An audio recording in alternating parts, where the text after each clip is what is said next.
And thank you. And actually, my only job is to adjourn this, but I saved my comment, actually, because I guess as a co-chair, I can make a comment longer than 15 seconds, so I will do that very briefly, and then we will adjourn.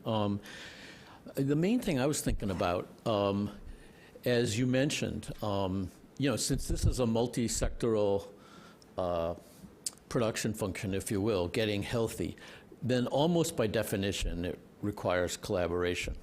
I mean, I've speculated about, it's possible that each sector could do exactly the right cost-effective piece of their own action, and this thing would all come together sort of magically, but I don't really believe that. So I think it really takes us to the necessity for the kind of broad collaboration that we've talked about today.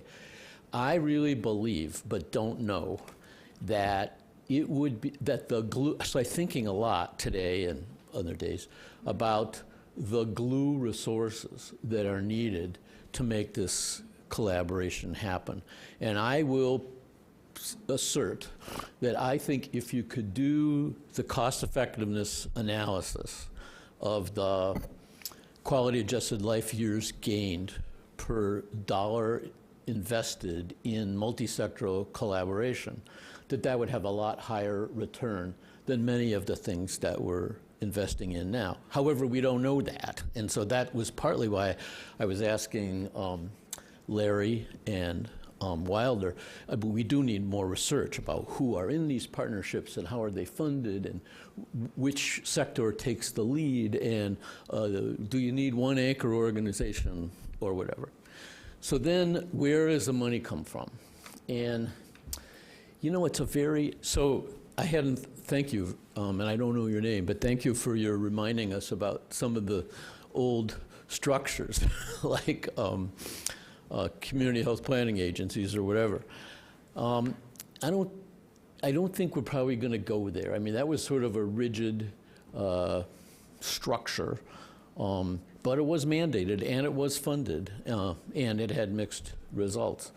But on the other hand, I don't think we can leave it to voluntary effort. Now, there are voluntary efforts around, like the one we heard about from Quad Cities. I mean, that's really impressive, how people, and in the Robert Johnson Prize communities, we've seen some of these, particularly these smaller communities that are not big public health departments or big health systems, that sort of find those resources in different kinds of ways. I won't even count you at United Way, Mary Lou, because you're a big organization too. But there are people that find those organizations and sort of make it happen. But you just have the feeling, I think those are unusual and anecdotal, and it's too important to sort of depend on that kind of informality and happenstance.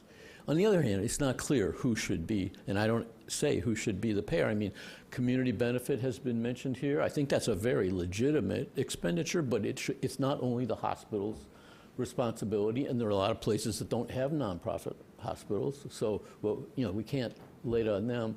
I mean, I think CMS, if they even push on some of the services that we're talking about pushing, beyond traditional clinical, that's good. It'd be kind of hard to imagine, but I'd take it today if some piece of the glue function would come through that source, or whether there are, we got foundations.